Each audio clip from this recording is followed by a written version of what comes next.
Bonjour Antoine Fabre. Bonjour Jean-Philippe Denis. Antoine Fabre, vous êtes maître de conférence à l'Université Paris-Dauphine, PSL, co-auteur dans la Revue française de gestion, numéro spécial qui fait beaucoup de bruit. Organisation et sciences de gestion à l'épreuve de l'Anthropocène. Pourquoi ça fait beaucoup de bruit? Parce que certains contestent même encore l'idée d'Anthropocène. Donc on est vraiment, la question de la datation pose de vrais problèmes, etc. Article coécrit avec Pierre Labardin, IAE La Rochelle, Justine Loiseau, Dauphine, et Clément Boyer, Dauphine. L'EVA qui cache la forêt, ce que la diffusion des prix de revient fait à la forêt coloniale. C'est absolument passionnant. Vous êtes un spécialiste de la question des prix de revient, donc comptable. Voilà. Et vous prenez l'Anthropocène par l'Organocène, on pourrait presque dire, par la question de la comptabilité et comment finalement c'est la comptabilité qui est le véhicule de la dégradation du climat, de la nature, etc. etc. Et là, vous prenez le cas de l'EVA qui gâche la forêt. Alors peut-être un mot, c'est quoi l'EVA?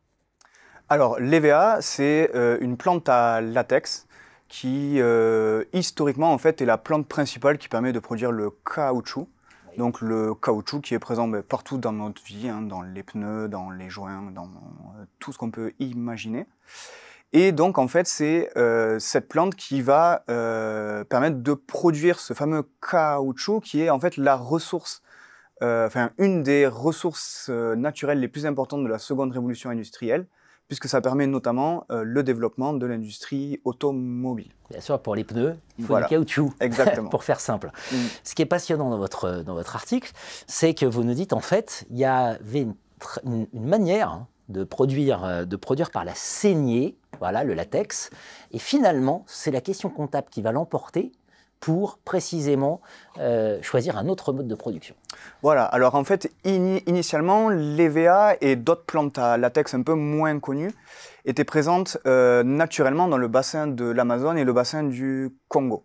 Et en fait, donc, le mode traditionnel de production, du moins de récolte du latex, était le mode qu'on dit de cueillette.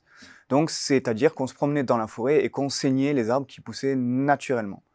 Et à partir des années 1910, les colons britanniques vont importer des graines d'EVA dans leurs colonies d'Asie du Sud-Est et vont se rendre compte que l'EVA est très bien adapté au climat asiatique et donc vont commencer à créer de grandes plantations où là, cette fois-ci, en fait, on défriche de la forêt primaire et on plante des EVA en ligne avec un espacement très bien calculé, etc.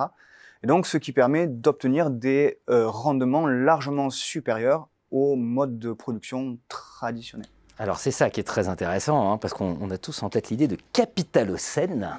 Voilà, hein, en gros, ce que le capitalisme fait à la nature.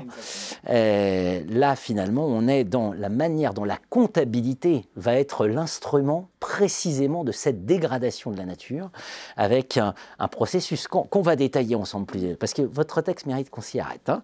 Mais deux éléments clés, qu'on ne va pas détailler pour l'instant, mais qu'on va bien se mettre en tête, la commensuration et la typisation. Voilà. Est-ce que vous pouvez en quelques mots nous expliquer ce que c'est que la typisation d'abord et la commensuration ensuite? Alors, la typisation, en fait, c'est un concept qui a été développé par Jason Moore, donc un historien d'inspiration marxiste, qui est à l'origine du concept de capitalocène.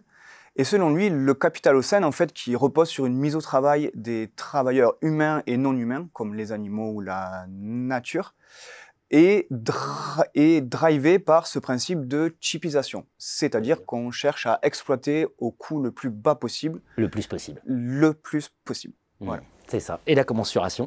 Et la commensuration, alors ça, c'est un concept qui a été développé par une sociologue américaine, Wendy S. Peland, et qui cherche en fait à préciser la manière dont fonctionne l'élaboration de métriques comptables et comment en fait elle change la focalisation et la cognition des acteurs et peut être utilisée de manière rhétorique pour guider la prise de décision.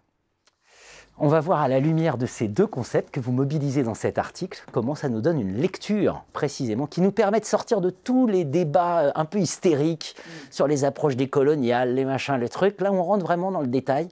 Il est quand même peu contestable que le climat se dégrade et que la nature se dégrade, quoi qu'on puisse penser. Et donc, c'est très important de comprendre ce processus que seul le regard du gestionnaire peut nous aider à comprendre. Merci à vous. Merci.